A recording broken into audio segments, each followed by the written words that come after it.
So, Ahmed Aleph, we asked the question, if the pasuk is dealing with tumas meis, what about other tumas like tumas nevela, tumas sheretz? So we say kli me'osam. It's a gzer shav. It says kli in both places. So we learn the dinim over there to the dinim over here.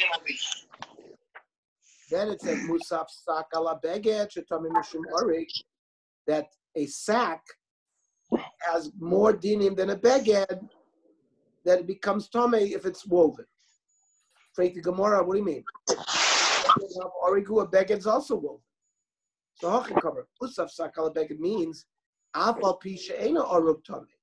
That means a sack, even if it was not woven, if it's made into a sack, it has status of a kli. L'may chazi, what is it used for? Amar Rav Yochanan, she'kein ani kolei shalosh shnim. In Bitola b'tzavar bito, the sacks were made out of goat hair. So a poor person will take even three goat hairs, and I get them and use them like as a necklace for his daughter, as jewelry, inexpensive jewelry, and therefore that would be an example, even though it's not woven, that it would be considered a kli. Torah Bara. It said sak, eli ala sak minayin l'rabos es akil kili ves achevek. This is like ropes or straps that you would wrap underneath a horse for something that he would use for the saddle, and they would made out of goat hairs, and it was woven. Says Rashi. Talmud Loimar, o sak. The o comes to not just the sock, but even these implements that are made out of goat hair. What about ropes? Talmud Loimar sak. No, not a rope, because ropes are not woven. Ma sak tavui v'arug. It's woven. Afkol tavui v'arug, and ropes are not woven. I guess they're just they're like it's like a strand, like it's not a woven thing. By Tumas Meis it says a pasuk. V'chol beged v'chol kli or v'chol masei izim v'chol kli eitz tischatau l'rabos akil kli v'sachebek. That even these kind of implements, the ones that were used for the horse, is included, and it would be considered a kli, it would become tomei. I might include ropes and other things that like pulleys and vidinu, and I could learn a kavah chomer. Timei b'sheretz v'timei b'meis. The Torah said certain things become tomei through tumas sheretz. Certain things become tomei through tumas meis. There was a limitation by tumas sheretz. Only something that is woven accepts tumah. So maybe would you have the same criteria by tumas meis? Hey, but it's not so. Im heikel b'temi sheretz. Shehi kala, maybe there's a kula by tumas sheretz, nekel b'tumas meis chamura, right? Tumas sheretz is only a 1-day tumah. Tumas meis is a 7-day tumah. Talmud Loimar, beged v'or l'gzer shav. It says both by sheretz and both by tumas meis, beged v'or. And we learn gzer shav. Nemar beged v'or b'sheretz, nemar beged v'or b'meis. Ma beged vor omer b'sheretz lo timei lo tovi v'arug. It's got to be woven. Af beged vor omer b'meis. Tumas meis also requires lo timei el tovu v'arug. Uma beged vor omer b'meis. Timei kol ma'isa izim. Any kind of material made out of goat hair, including the horse thing. Af beged vor omer b'sheretz. Timei kol ma'isa izim. So we learn vice versa, back from tumas meis. Some things we learn from sheretz to mace. Something we learn from mace back to sheretz. Because of this, an equation is an equation. Whatever's on this side of the equation is on the other side of the equation. Fine. That teach me things that come from goat hair. What about things made out of horse hair or horse tail or cow tail? Talmud Lomer, sak. So the sak taught me goat. The O includes any kind of material that you make, let's say horse tail, cow tail. Freak the Gemara, I thought you used the O. You already used the O to include kilkle v'chevet because it's not a sack. It's another kind of implement. So the more answers, Hanimili, yeah. That was before Mikami Deles Xer Shabbat, before I had the Xer Shabbat to teach me to do. Now, Hashta the Os Xer Shabbat, Isule. We can use the O for this limud to include the tail of a horse. And that pasuk is written by Sheretz. Eli ala b'Sheretz, Tumas Space B'Nayin. How will I carry that over to the dinim of Tumas Space? Vidinu could be a kavachomer, Timei b'Meis v'Timei b'Sheretz. Listen, there are Tumas in general regarding Meis and Sheretz.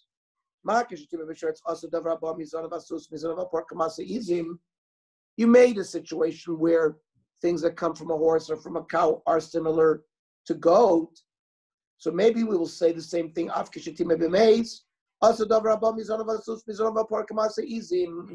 We will compare the horse tail as well regarding tumas maize to the goat material. Hey, we can't do it. We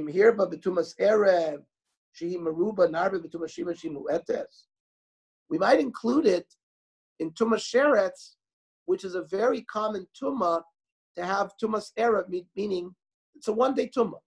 Once erev comes, you're not tumah anymore. You have erev shemesh, and these are much more common types of tumas. For example, nevela is tumas erev, sheretz is tumas erev, shichva zera is tumas erev.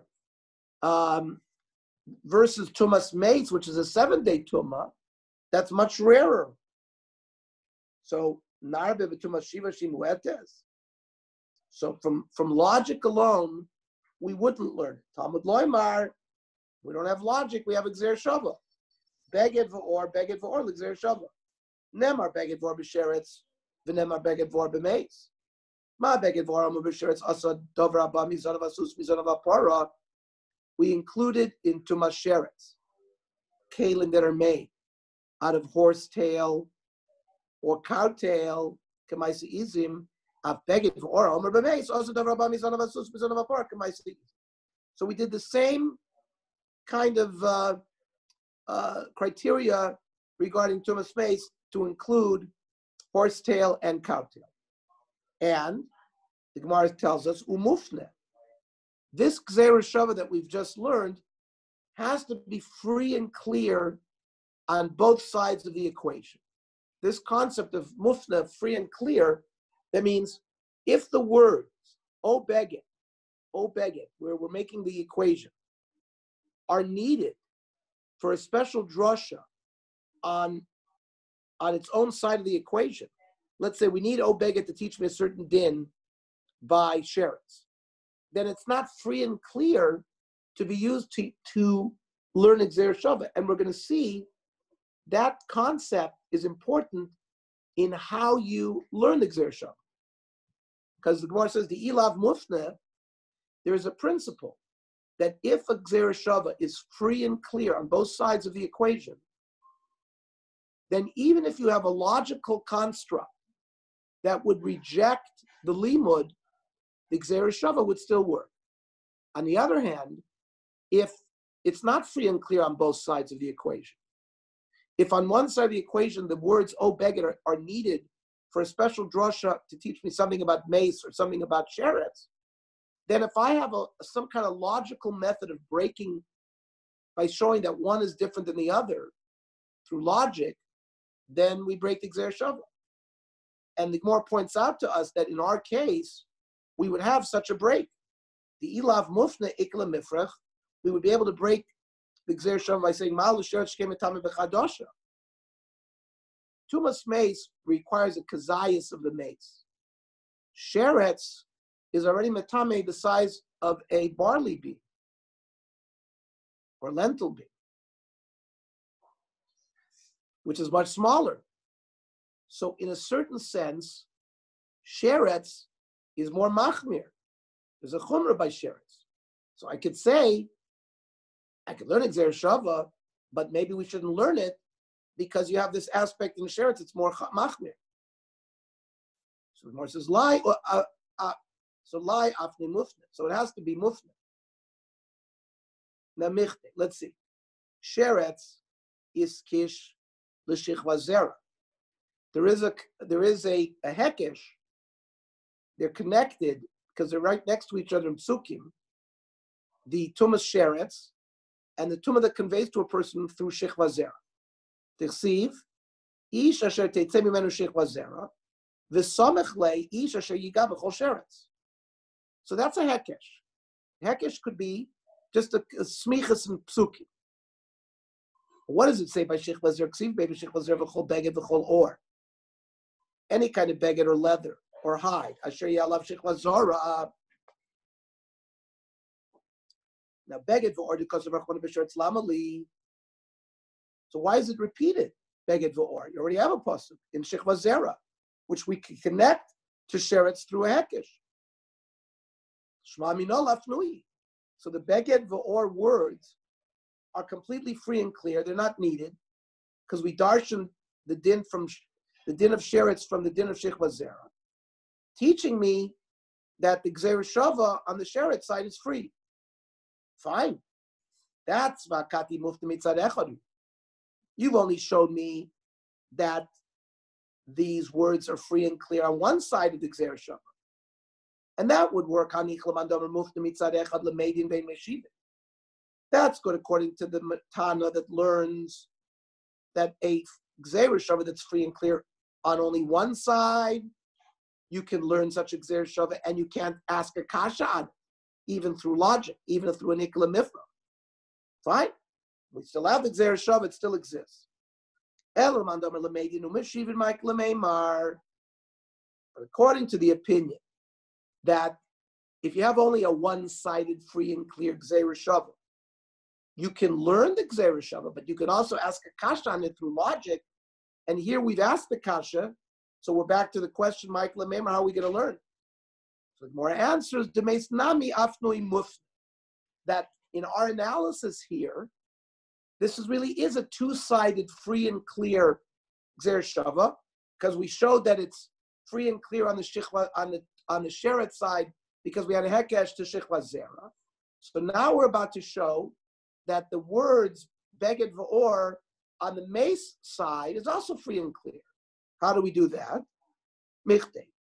Mace is also itzkish l'shichva zera. Dichsi. V'anogeh b'chol tomei nefesh o ish asher titzeh mimenu shichva zera. In the same pasuk that talks about a person touching somebody who's tomei, a tomei nefesh, meaning he became tomei through death, or somebody who is tomei through shichva zera. So that's a great hekesh. There's already a connection between the two. Uksiv b'shichva zera v'chol beged v'chol or. So that already teaches me the din of, so that gives me the halacha by tumas meis of beged and or. And what that teaches me, which is everything we just learned today, that we include the horse tail and the cow tail, like all of the various criteria that we included. So beged vor because of rachman v'meis lamali. So then, why did beged vor get repeated in the parsha of tumas meis? Shma minol afnui, to show me that it's free and clear on that side. So it's free and clear on both sides. That's why we can learn the Gzeir Shava, even though there's an Ikla Mifrach, that sheretz is more chomer because it's ka'adasha. Okay. Then, when they came back from Milchemes Midyon, and they came back with all these kalim, It says Vanakreves Korban Hashem. They suggested we should offer a korban. Ish asher matzach li zahav et sadav et sami tabat agil v'chumaz. Anybody who found these golden kalim by Midian, we'll see what et sadah we said is a like an armband or a bracelet. Samid is also some kind of tabat. Samid is a bracelet. Tabat is a ring. Agil v'chumaz, we're going to see what that is. Amr Abelazar agil zet tfus shel dadim. It's like a breastplate. Women warriors would go out covering their breasts with some kind of metal kli. That's an agil. Kumaz zet tfus shel besarechem. It's, I guess, something metal that was inserted into the vaginal canal. It was like a model of the vaginal canal. Maybe they would put it there as well during battle or whatever, or maybe as a tachshit, whatever it was like a piece of jewelry that was worn inside. On Rav Yosef,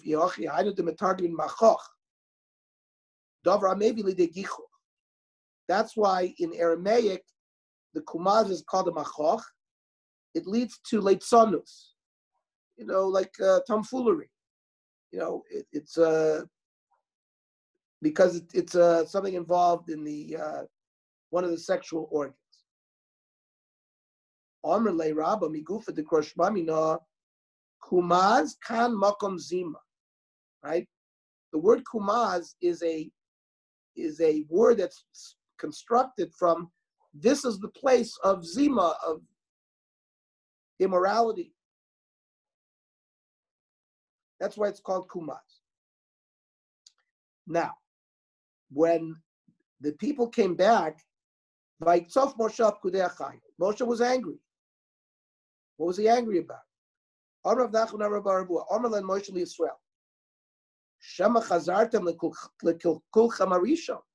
He saw all of these kalim that they brought, all these sexual paraphernalia, and he was concerned that they went back to when they were mizaneh with Bnos Moab. So, no, not even one of us was tempted into immorality.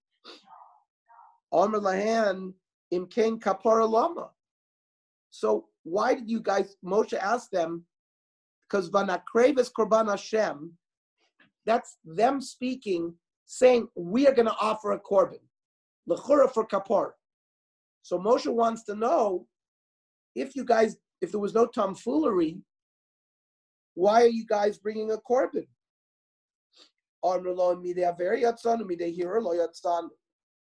Yeah, we didn't physically carry out a mice of immorality, but we thought about it. We were mahar here. So because of the hirhur, we need to bring a korban. Miyad, v'nakreves korban Hashem. That's the Chazal here that explains that pasuk.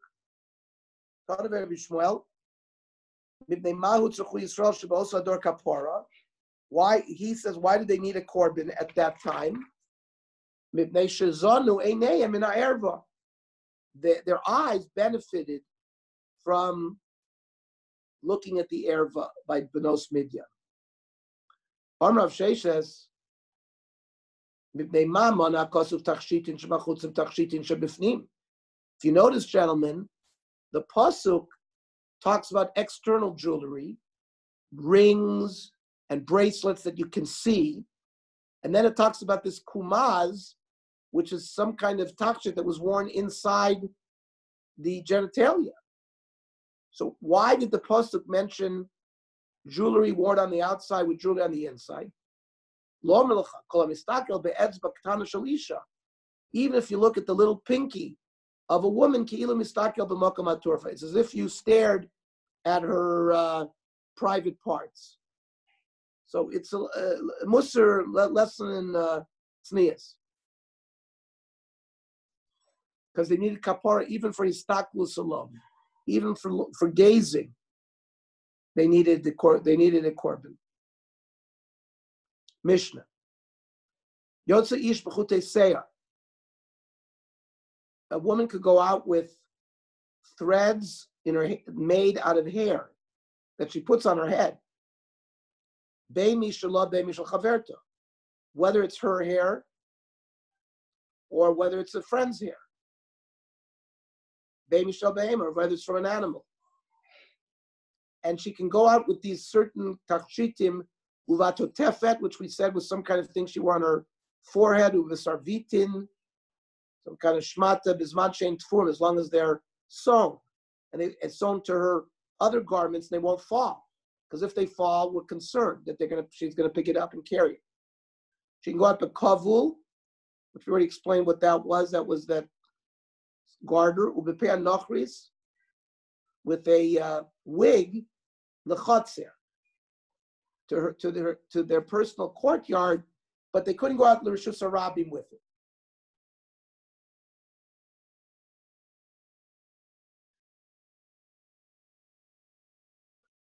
B'mochshe ba'ozna, some kind of sponge that was put in her ear.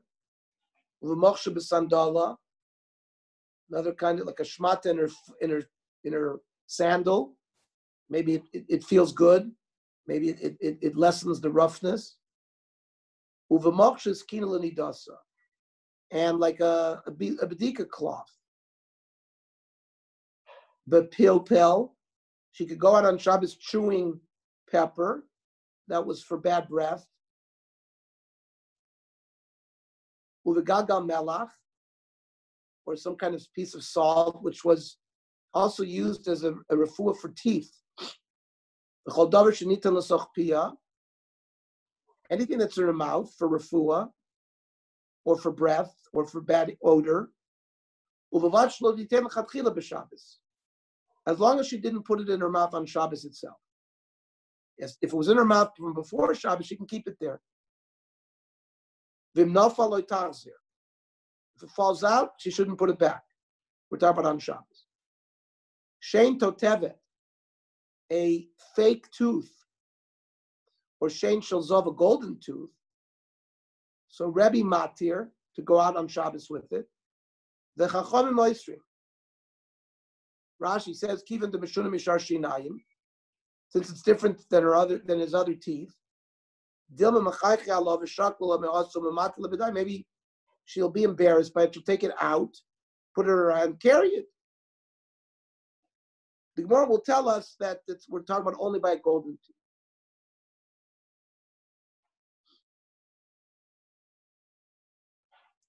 Says the Gemara Tzricha. The Gemara needed to list all these things. The Yashmin and Dida, if Arvinoli told her personal hair that she can go out with, Mishum Deloy Mois. It's not disgusting. And because the hair color is the same as her hair color. So she's not embarrassed to take it out. But let's say she has her friend's hair, which is a different color. Maybe I would say she's not allowed to go out with that. Aim alone. Because since the colors are not the same, she would be embarrassed, remove it, and end up carrying it. If I would have told you the halacha that she was allowed to take her friend's hair in her hair because the basmi no, at least it's a human being. So again, I might think it's more mo'us because it's not human. So tzricha had to be told all of these halachas. Tana,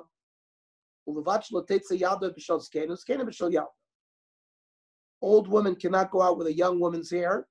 An old woman cannot go out with a young woman's hair. Ernie, why don't we just learn Behema?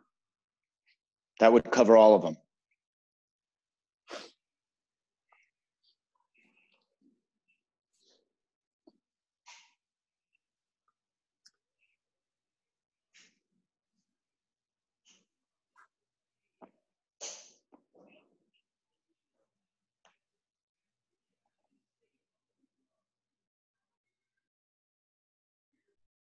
Right, because it seems like the svara here is mius. once you give me the more meistic a thing, which is the behema, you could have learned all of them.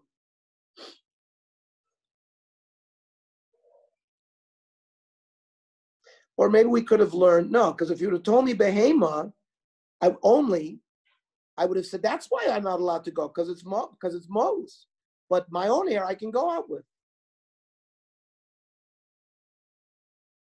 Oh, no. This is Viter.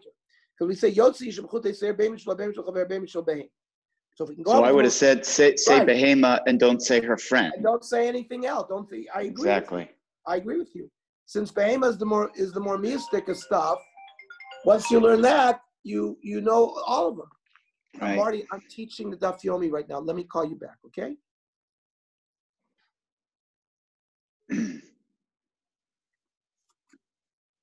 Walter, your Mechutton's is waking me up early here.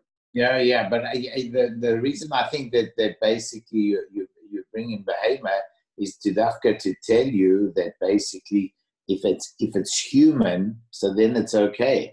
You don't learn it out of just behema. No. We said like this: a woman can go out with her own hair. I understand, and she can then go out. Said, but maybe she would not go out with her friend's hair. That's the chiddush. We would not go out with her friend's hair because since it's a different color, she'd be embarrassed to take it out. So we have to be told about that. Okay, so then why to be told about the behema? Because maybe as long as it's a hair from a human being, it's not Mos. But a behema, it's Mos. We're afraid she's going to take it out. So we were taught behema as well. So Kenny's asking, teach me behema. I don't need anything else. Because if that's the most meistic a thing, then I would certainly be able to go out with my own hair or with my friends. Seems that there's a machlokes whether somebody else's hair you're allowed to go out with or not. I mean, we paskin that you probably are allowed to go out with that, even though the Mishnah said we can go out with all of them. I understand. So the Gemara asked, why give me this? Why give me this whole list? Why each one? So we went through hers and the friends. And we explained why.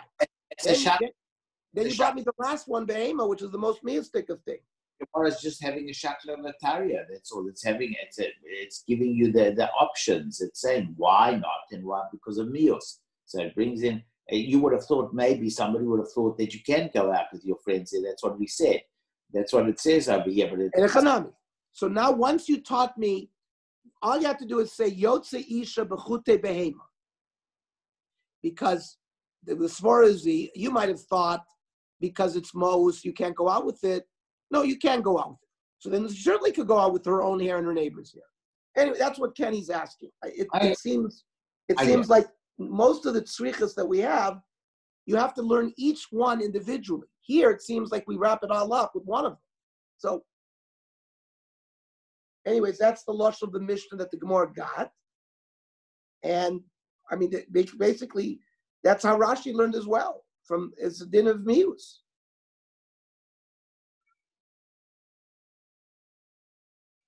The one about the bas mino, maybe that's the dafka mina, because once it's human, you can't tell the difference. And therefore, there's no shaila that she wouldn't remove it. Okay, then we said a young woman can't go out with an old hair, and an old woman can't go out with a young hair. Now, Zakena B'Shel Young, I understand an old woman that not going out with a young, it makes her look better, makes her look younger, it's a shvach.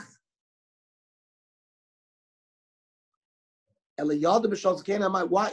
So that's why she would wear it. The Gemara is asking, why are these people doing it? So an old woman wearing young hair makes her look younger. Why would a yalda go out with a zakena hair? Makes her look ugly. So the Gemara says, "Ein chanami." From logic, it's not a reason. This is done stylistically. I did the tana zakena b'shel yalda, tani nami yalda b'shel zakena. It's because it mentioned this, even though young women will not go out with older hair. It's not a mitzias, but we listed both sides of the coin for sort of stylistic purposes. Ernie, it seems to be that if they could go out with other people's hair, that they were going out without a payadosh, and they were going out without a shaitel on, because they were putting the strands of hair into the hair. So it seems from this Gemara that where's this din of covering your hair? There's no din of covering the hair here, according to the Gemara and according to the Mishnah. Why? Maybe it's talking about single gals. No, it's not talking about old woman. Come on, it's not talking about. No, but why? She could be single. It can be young women too. The Mishnah doesn't say that. Trust me, the Mishnah doesn't say that. Okay. Yeah, the Yotze Isha Bechute Seyar There's Isha. Whether it's her hair and whether it's because of a wig or not. Doesn't matter whether it's, that doesn't say, it says it's weaved in. The reason why, because you're afraid she'll take out some of those hairs on Shabbos, which means it wasn't a wig. Okay. Well, a Peya Nochris is a wig. I understand. That's only one case. Yeah, that's the one case, but the other case is that they worry about. Right, but that's like Kenny said. Like Kenny said, it's like a 16-year-old girl who goes out with like a ribbon in her hair. It's not mashma that it's got to be only married women here. Not the way either. Huh? Not mashma the other way either. I agree. No, except Peya Nochris was worn as shaped lach. And we have other Gemaras like that. Peya Nochris was worn to cover their hair. That's one part of it, but the other says that they weave it in also. Yeah, okay.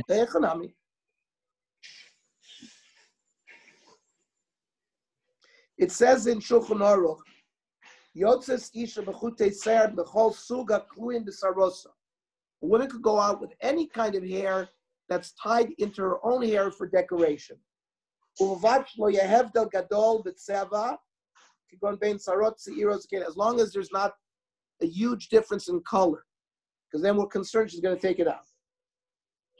But that's not halacha l'maisa here. The Rambam Paskins also the same way. You see it Isha bechute sa'ar. A woman may go out with strands of hair braided into her hair, whether they are strands of her hair or strands of the hairs of others, as long as the color of her hair, that the strands are not significantly different.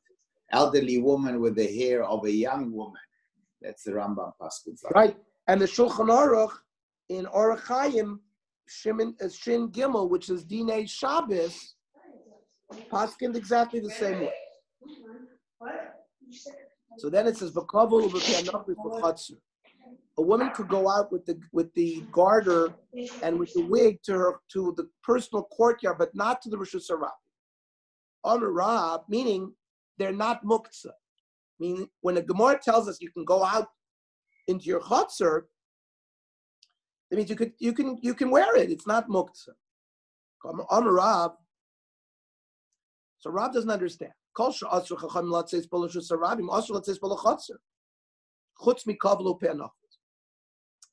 is an exceptional halacha.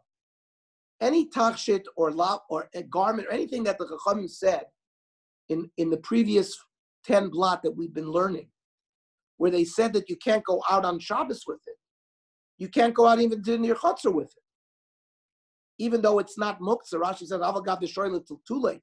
Even though you can touch it, because they're considered a kli, right? They're kol hakelim, but you may not go out with them into your chutzner, derech malbush, because you're going to go out to the Rosh Hashanah, and we're concerned you'll take it off. All these dinim where the chacham said, don't go out with this and this. So they were talking about Rosh Hashanah. So Rav is giving us a principle that all of those things you can also not wear out into your chutzner, because we're concerned you're going to go from your chutzner to the Rosh Hashanah. Except for a kavul and a penah, then it's mutter. And the Gemara will explain later on why those are mutter. Now, Rav Hanani bar Sasson, Mishmei Rav Yishmael Amar, Hakol kakavul, that all the prohibitions that they said that you can't go out in the Rosh Hashanah, you can't go out in the chutzner, but the kavul you're allowed to. So he made a distinction, not kavul and penah. Nochris, he said only kavul. Tanan, learn the Mishnah, but kavul v'penach was lechatzir. So our Mishnah said you could go out with a kavul v'penach to the chatzir. So Bishul and Rav, that fits what the halacha Rav said. El Rabbanani bar Sosin kasha, because he said only kavul, not penach. So Rabbanani bar Sosin mishmei deman ka'amar lei, because you know what? He's holding like a different Tana. Mishmeid Rabbi Shmuel Rabbi Yossi. And Rabbi Shmuel Rabbi Yossi Tana Upali. The Gemara is reminding us, remember, Rabbi Shmuel is a Tana. He can argue with a Mishnah. Now, the Rav Maishtahani, so why did Rav say that a kavul and a pe'anachritz are an exception to this rule that anything you're not allowed to go into Rosh Hashanah, you're not allowed to go in the chutzner with? Why is a kavul pe'anachritz different? Amar ula kadei shelo tizgana al baila. It's for shalom bayis. That means wearing a nice pe'anachritz it attracts the husband. We don't want her to have to take it off because it's going to make her look ugly in front of the husband. The same thing with the kavul, because I guess it holds up her socks. Kiditanya, it says v'hadava b'nidasa. So zikenim arishonim amru shlo tichol v'lo tivkos v'lo tiskashet b'vigdei tzivon. That during the period of nida, sort of the woman should try to make herself not so attractive. She shouldn't put makeup on her eyes, and she shouldn't put some kind of strap on her face, like tin panel and some kind of rouge, and wear colored clothing to make him attracted to her because she's a nida. So she should be a dava b'nidasa. She should be in a state of madvus. No, he doesn't accept these halachas. The husband is gonna be turned off, and he's gonna divorce her. It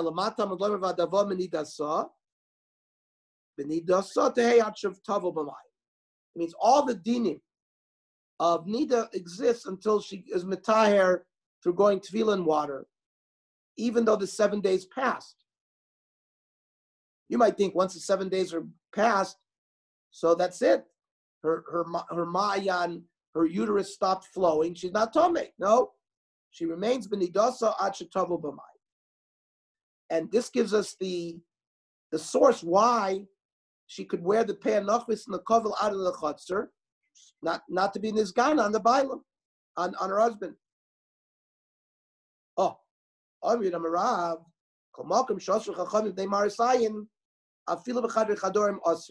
very important principle.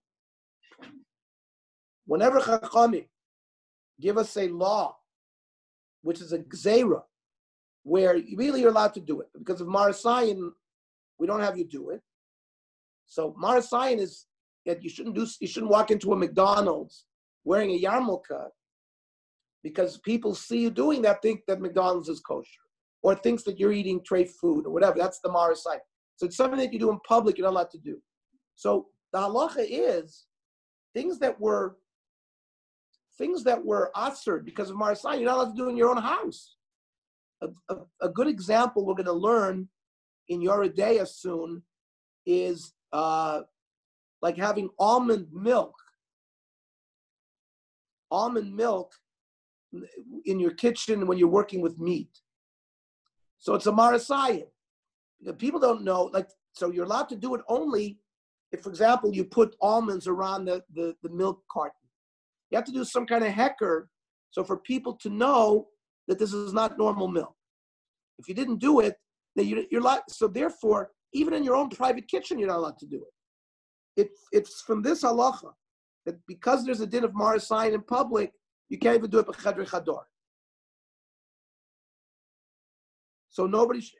The reason, anytime they asur marasayim because of chashad of this, Ernie, but some of these things after a certain amount of time, it becomes known. For instance, they used to put margarine on a wedding on the table, and they used to put some kind of a sign that it's margarine, so you know that it's not butter, okay? And they used to have some kind of a, the label or whatever.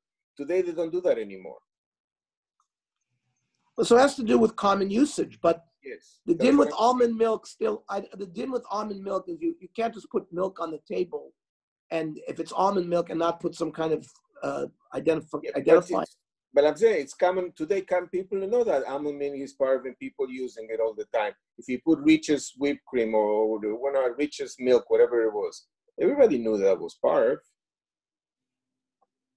I'm just telling you the din of this din of mar. Here, the Gemara is going on the case of armor, or that you shouldn't put bells on a camel because it looks like you're going out to the market.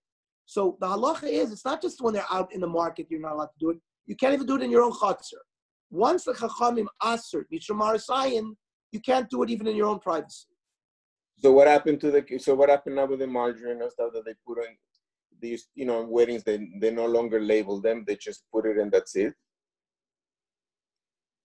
I mean, somebody's gonna think it's butter. Okay, so maybe, as you say, because for the last 50 years in our society, it's become known. But in the time that the Shulchan Aruch wrote, almond milk was very unusual. So okay. there they have to put shade in front. So see, as time evolves. So today the halacha may be that that's not considered marasayin anymore. But any din that chachamim say is marasayin, like what I just described, putting an implement on a camel, we said you're not allowed to do on Shabbos because it looks like you're going out to the market. So the halacha here that applies is you can't. It's not just not doing it outside. Even in your backyard, you can't do it where nobody sees. Because once they asked mishum marasayin because of chashad of iser, or it looks like you're going to do business on Shabbos, you can't do it even in privately. So what you're saying is it's no marasayin anymore by that because it's a societal norm. But anything that's not a societal norm, we still have this din of anything you can't do b'mar sign, you can't do in privately. It's not. So it says you can't go out, lo bezug, afal pisha pakuk. The bell, even though it's not, you've stuffed it up with cloth, so it doesn't make a noise. We say you can't have the behemoth go out with it because it looks like you're going to the market with it. But there's another brayso. There's another Gemara brayso that says you could put a camel's bell on its bell. You could put the bell on the camel as long as you stuff it up so it doesn't make noise, and you can go out with the chutzner in it. Well, what do you mean? If you can't do it to the Rishus Harabim, we said you can't do it in the chutzner because it's chadri chadorim. What about this law of wherever the chachamim asered, they asered even privately? So the Gemara says Tanoihi. This principle is machlokas Tanoim, the Tanya. Shotchan b'chama. So let's say a person was wearing clothes, they got wet on Shabbos. You cannot take your clothes off and hang them in a regular way because it looks like you're being choished that you're doing laundry on Shabbos. What you can do is you could lay it out in the sun. That's not the normal way. Shotchan b'chama. Avalo keneged ha'am. But you couldn't do it publicly because they're going to think that it's marasayin. Rabbi Eliezer, Rabbi Shimon, Oisrin. And so the Tana Kama says you can do it in your backyard. Shotchan b'chama. But Rabbi Eliezer, Rabbi Shimon says no, you can't even do it in your backyard. So we've learned that this concept of anything mishum marasayin is osir b'chadri chadorim is also a machlokas tanoim.